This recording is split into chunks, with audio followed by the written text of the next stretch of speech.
So many lost, to combat, to suicide, to silence. And those who return find themselves facing a change. I joined at 18. I created my own family, and it was good. A new mission, life after military service. It was way harder. It was way harder than I expected. Many find themselves in an unknown world that doesn't understand. At that point that the drug was using me, I couldn't stop. And hasn't been where they have. And so you're trained to go to war, but you're not trained to deal with what war provides to you. But many have found a way out, a way forward. But what I want them to know that it's that life is worth every second. And a way to help others as they navigate this new mission. We just want people to feel like they're not alone.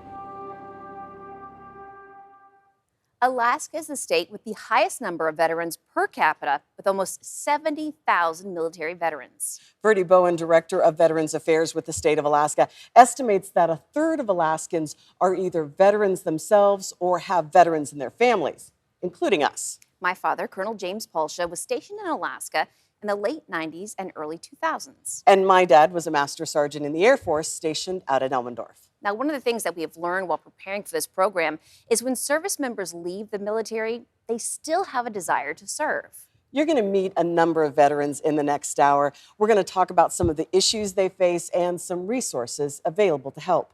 Because when you leave military service, it's not as simple as changing your job. Almost every aspect of your life will change, from what you wear to work to who you hang out with. And for many veterans, they want to spend time with people who understand where they have been. For many veterans like Frankie Navarro, transitioning out of the military was not just about changing jobs. It's a different world. In my transition, it was very present. It was something that that actually affected my personal life, my marriage, which that's a different story. But everything in my life was very much affected by losing all that team and that camaraderie that we encounter, that we live in the Army. If you ask 90% of veterans, you ask what's the one thing they miss the most about their time in service, it's going to be camaraderie. It's going to be that brother and sister to your left and right. You don't get that in the civilian world. Organizations like Alaska's Healing Hearts find ways to put veterans together with activities that can help them reconnect with other veterans, their families, and their lives. I think our watchword, as we say, is serving the battle wounded and battle weary, and that's that total warrior concept. You know, the warrior and their influencer, their family or their significant other, their friend, that best helps them heal as we try to put them together. James Hastings with Alaska's Healing Heart says they don't focus on one activity, but try to match the person with whatever they want to do, whether it's hunting, fishing, or kayaking. We just want people to feel like they're not alone. There's somebody out there that's worse off than I am, maybe I can help them, or there's someone who's got the same issues. Man, I wonder how they're doing because they seem to be doing great. They went through the same things when they're doing great.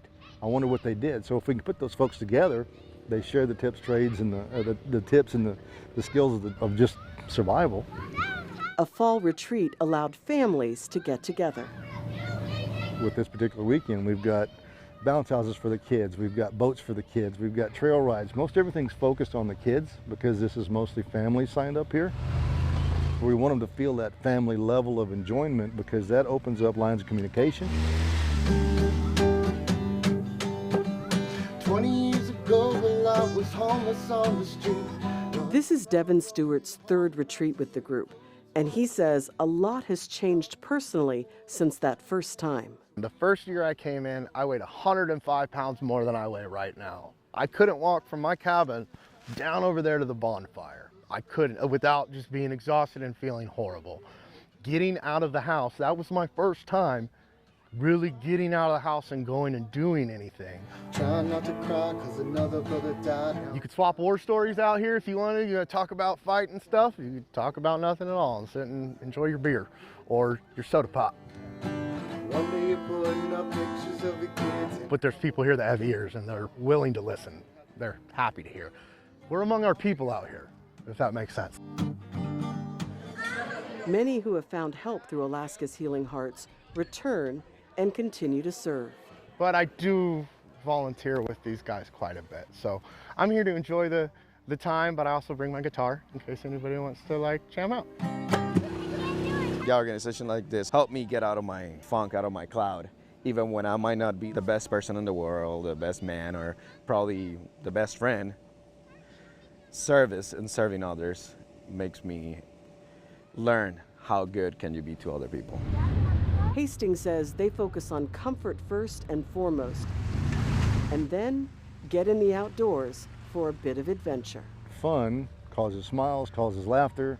You can't laugh without breathing.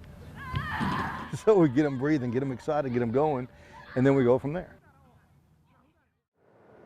And joining us now is Jesse Lakin with the Alaska Warrior Partnership. Jesse, you're a combat veteran, of course, and we're going to hear about your story a little bit later on in this program. But we just heard a piece before where you said the thing you hear most from veterans is they miss the camaraderie. When you got out of the service, was that your experience? Yeah, most definitely. I got out in 2010 and, immediately jumped into a job and couldn't, find what I was missing. I didn't really know that's what I was missing for years until I actually went to that same camp 10 years ago.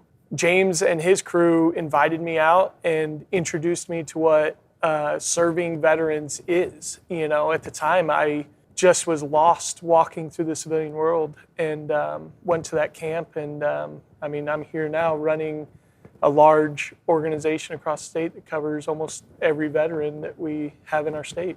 And was there a moment when you said, okay, wow, the civilian world is really different after spending your time in the military? Yeah, I got out, I started a job in sales, and then I started teaching and giving back, and then I opened up my own business, and so I was just kind of stumbling my way through life, not really understanding how much difference it was, right? I didn't have a purpose, I just was kind of stumbling my way.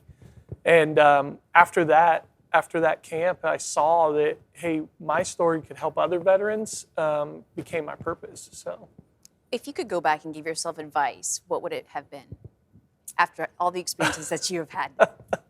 The advice I would give myself after that camp would be to look to my left and right and find the brothers and sisters out there struggling and continue to help them. A lot of times, us as veterans, we don't really understand we're struggling, right? We just kind of waiting for somebody to tell us what to do because that's what we knew in the military. And when you're just trying to make ends meet, you're just trying to get through the day, you're struggling, right? You shouldn't be trying to get through the day. You should be thriving. By the end of the day, you should be exhausted because you had a great day, right? But most veterans that are struggling, they're just trying to get to the end of the day. And we don't know that we're struggling. So I think veterans that have gone through that, or gone down that dark alley, or gone through that path, and made it through the other side and seen the tunnel, the light at the end of the tunnel, I think they could just reach out to left and right and really help other veterans understand that there is, light at the end of the tunnel. And you talked about the organization that you run called Alaska Warrior Partnership. What does that do? How does that help veterans here in Alaska? So Alaska Warrior Partnership, we do 4 things. We connect, educate, advocate, and collaborate. And so we connect with other organizations like Healing Hearts and Battle Dogs and Connect Vets and the Fallen Outdoors and the SSVF programs across the state. And we service veterans, find their needs, and educate them on their benefits. We help them, we guide them, we connect them, we get them the results that they need. Well, Jesse, thank you so much for joining us here, and we will hear more about Jesse's story later on in the program. His organization, Alaska Warrior Partnership. If you would like more information, you can find more information at their website below. Jesse is the guy to find with all the answers. And when we come back, it's the most common disability that's related to military service. Gunshots, cannons, 20 years of being a Marine, you see and you hear too much.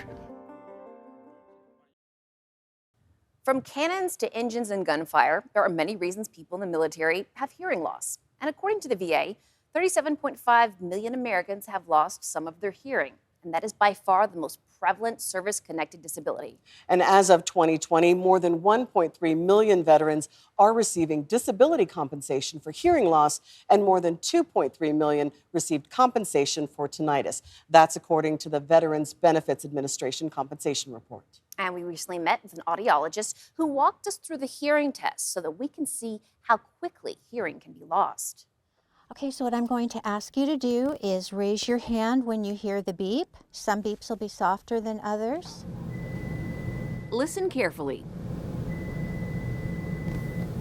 Lean in. I'm trying to find out the softest sounds that he hears. Did you hear that? He's doing very well. Was it in the right or left ear? And I like to switch ears to keep the patient on their toes. This is a hearing test. So you'll notice I start at 0. The VA is the largest employer of audiologists in the United States. Make sure that they identify the beep at least twice at the same level. According to the VA, 1.3 million veterans received disability compensation for hearing loss in 2020. Hearing loss is very prevalent because of the noise exposure that our veterans and military people are exposed to. Those loud sounds impact all veterans. And you think that was from this being in the service? Ma'am? You think that was from being in the service? Yes, ma'am. No matter their age or service. Gunshots, cannons, 20 years of being a Marine, you see and you hear too much. Veteran Harrison? Yes, ma'am. Jerry Harrison flew in from Fairbanks to check his hearing aids. Couldn't hear nothing. People are looking at you, they're talking, and you're getting closer and closer. And, you know, my wife gets on me all the time. I got the TV set on 90, you know, and she's like, please turn it down to like 20. Hearing aids can help, but it does not restore the loss. Noise will come into the ear canal and it will vibrate the structures, the eardrum, the middle ear bones, and it gets into the nerve, and that's how the signal goes up to the brain. So normal sound vibrates these structures gently and in a normal manner. Loud explosive sounds or repeated loud sounds will overdrive that system, and it will cause damage over time. Because hearing damage is the most common service-connected disability, the VA and clinicians create personalized plans to manage the impacts. Being exposed to blasts increase the likelihood of decreased sound tolerance in veterans and service members. A study by the VA shows that people with decreased sound tolerance have negative reactions to everyday sounds, such as being overwhelmed by background noise in a public place.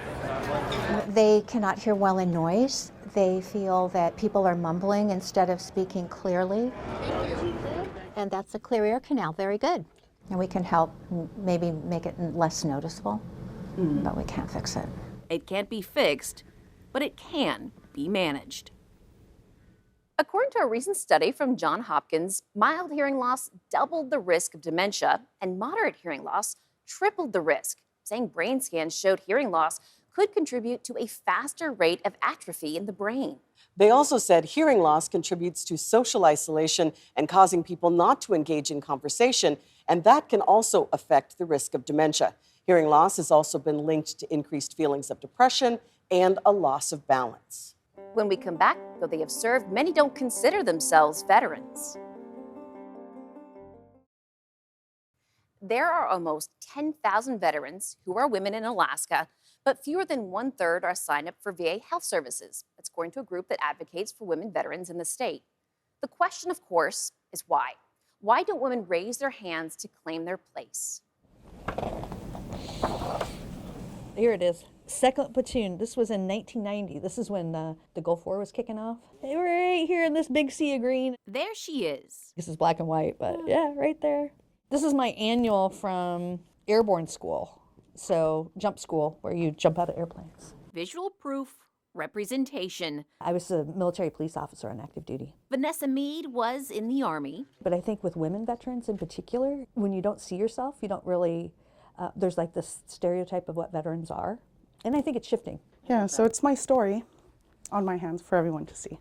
Flossie Davenport's military story began when she was 18 and joined the Navy. You know, and you should be proud of what you've done. For the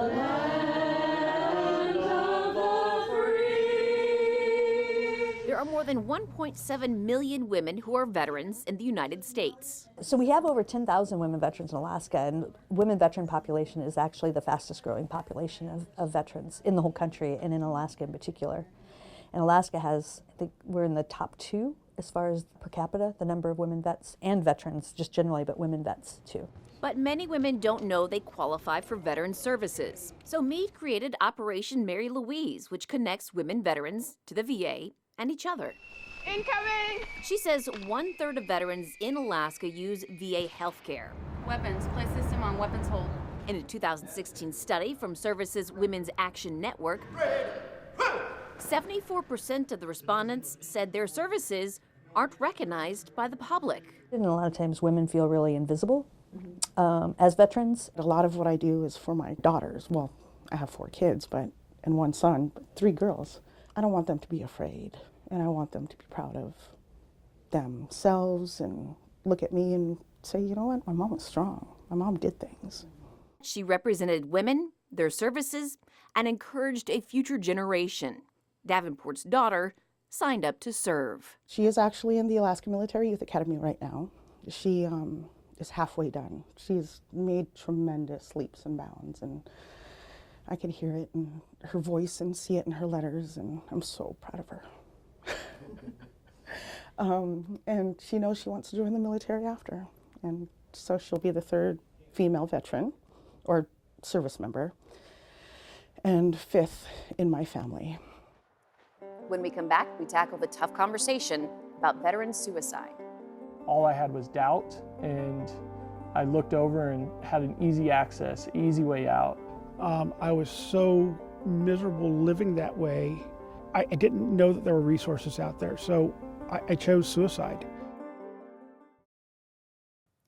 One of the most devastating losses among veterans is death by suicide. We're going to spend a little time talking about the issue, but before we do, we want to say if you are having suicidal thoughts, please contact the crisis line, and you can do that by dialing 988 and press 1 for veterans. We also want to mention another resource. Under the Compact Act, eligible veterans in suicidal crisis can go to any community health care facility for free emergency mental health care. You can find more information about that at va.gov. And according to the VA, in 2020, there were 6,146 veteran suicides. This is an average of 16.8 per day. There are 343 fewer veteran suicides in 2020 than in 2019. But when you account for differences in population age and sex, the suicide rate for veterans was 57.3% greater than non-veteran adults in 2020. And that's for the nation. The VA says the veteran suicide rate in Alaska is significantly higher than the national veteran suicide rate. Tonight we share the stories of 2 men. Both stories are difficult to hear, but it's important to listen to people in their own words. This next story talks about suicide and attempted suicide. We understand this is a difficult subject for some viewers to watch. Jackie, how long were you in the service? So I was in for 10 years. For me, it was awesome. I was very unhappy that my knees went, and they gave me a medical discharge. So I had a great time the whole time I was there. You know, I'm a combat veteran, a couple deployments to Iraq, had some traumas happen, some incidences. I got out of service within 60 days of getting back from combat, and 30 days was transitioning into the civilian world. I didn't have a preparation to get out and to cope with anything, to deal with anything. I didn't know what to do. I just know I needed to make a major change in my life. I was drinking every day. And then I went through more troubles with a divorce that was stemmed from PTSD and a TBI that I suffered. And so those traumas were part of the divorce, and the demons started coming about. And so I knew I needed to seek help. So my darkest day was probably about 4 years and 3 months ago. I had been unemployed for quite a while. After giving up my job, I had developed a substance use habit. I was so miserable living that way that I didn't know that there were resources out there. So I chose suicide. That was my only option to not live this way. I'm in that process, I'm applying, and I'm not getting the help that I needed, going through a divorce, all I'm thinking about is the bad. All I could think about was the worst case scenarios. The system was failing me. All I had was doubt, and I looked over and had an easy access, easy way out, and I grabbed the gun, I stuck it in my mouth, and I pulled the trigger. And the gun didn't go off. So the only option I had was suicide. So that was a pretty bleak day. As I was attempting to complete the action, my doorbell rang, scared the living daylights out of me. And I had a friend that showed up that I hadn't seen in a couple months, and he just took one look at me and said, "You look like crap. I need your guns, and do you need me to take you somewhere?" While I'm looking at the gun, I'm looking past it, and I see a picture of one of the founders of an organization that I helped start, and I started thinking about, what would he think of me? What would my brothers and sisters think of me doing this? Why am I failing them? Why am I failing everything that I put forward and tried to work? And I started thinking of how I could fix that, how I could help other people, how I could drive to support others that are in these dark spots to fight their demons instead of giving up.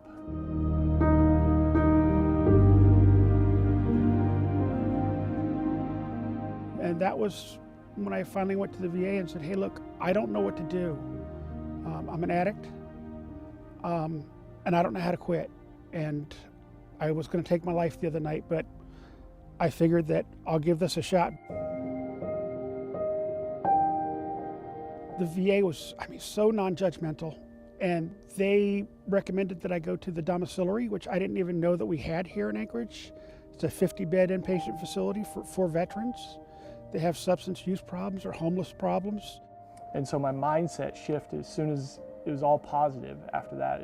Prior to pulling the trigger, it was all negative. Afterwards, it was just think about the positive, how I could change so I could change others. And that started my determination. I felt that I was helped by so many veterans that were staffed there. I couldn't believe it, how freely they gave of themselves. That really inspired me to want to go back and work for the VA and help other veterans. And that's important to me. So I feel a great sense of accomplishment every day when I go home.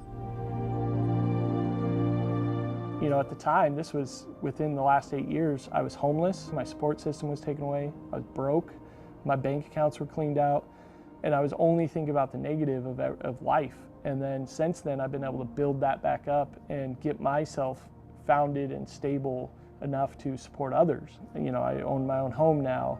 I have an amazing career helping veterans, built a massive partnership of organizations that all care about veterans, and they all come together to take care of the needs and the wants and to support these guys. It's definitely life-changing. I thought it was the best experience ever. I'm very open and transparent about my story. I think that there's still stigma attached to it. There's still stigma attached to mental health issues, to alcoholism, to addictions. Reach out, call the 988 number, come into the VA. There are providers there that want to help. And when we come back, we're going to be looking at some ways that veterans are coping and healing in less traditional ways. Thoughts that I've tried to hide, I'm so self-convinced, but I've just lied. So scared of the memory of a man I used to be. Most of the veterans we have talked to have found a way, or they're finding a way forward, adapting to civilian life. For some, it's counseling and medication. Others find that help by including less traditional forms of healing. Earlier, we introduced you to Devin Stewart. Like many combat veterans, Devin had a difficult time adjusting to life after service. But leaning into a new hobby, he found music helps him cope with tough memories. He now shares his story and talent with other veterans in search of healing. Walking in the city, I had all my brothers with me, going house to house before the dawn. Young man with a machine gun, I'm kicking doors down like I'm told to. Iraq when I was 21. I was medically discharged from the Army in 2015. On my 4th deployment, I was injured in Afghanistan and ended up at Walter Reed Hospital for a little bit. And then when I got out of Walter Reed, went back to my home base and then started the transition part out of the military. Got friends that ain't gonna make it. So I went from being a staff sergeant, I was in charge of people, I was talking around people all the time. I moved out to Houston, Alaska, and I lived in a cabin with my wife and my daughter and her mom, and I didn't do anything. I started drinking booze and smoking pot and not doing anything. I became very comfortable with the couch. I think I was mad because I lost my career. Hearing someone say that he's not ready, it's not his time to go. Tying on a tourniquet while he's bleeding out and breathing slow. Some people aren't around to make a unit anymore, but it's a lot better than trying to do it on my own. Like, for sure, just having, I don't want to talk about my feelings to every single person. I write, and I do my little song stuff, and through that I've connected with even more veterans. I do go to counseling, I see a therapist, I take antidepressant medication in the morning. It's okay, it helps me do what I gotta do, but something was missing. Still, there was something missing. And I found that I can write and I can actually let things go. It had been a decade and a couple wars, 1,000 miles. I found myself in charge, many men. Like, once it's on paper, once I've put it to a song, I have to live through it to get to that point, and sometimes it's a lot of tears and it's hard, but once it's done, especially if it's something that somebody else can get something from, like, I write songs because it helps me. It's my stories or stories of friends close to me, but then sometimes when I play, other people seem to get something out of it. That's what I want. Everywhere you stepped, you knew that the ground beneath your feet could disappear. You'd be dead. Tried to keep my head down, but I said I'd bring my boys home and ended up at Walter Reed instead. I know that I struggled and spun in circles for years not knowing what to do, and I wasn't looking and I didn't have anybody to point me in the right direction or to give me comfort or to say, hey man, you're all right. Well, sometimes it seems like you pull out a guitar, everybody's hanging out, people open up a little bit. And then even better, sometimes other guys will be like, hey, can you teach me how to play guitar? Or, hey, would you want to help me write a song? Yes, I love that. I would much rather everybody learn to write and play. I just did my job, I'm not a hero. I've known a couple and I miss those guys, but I carry on.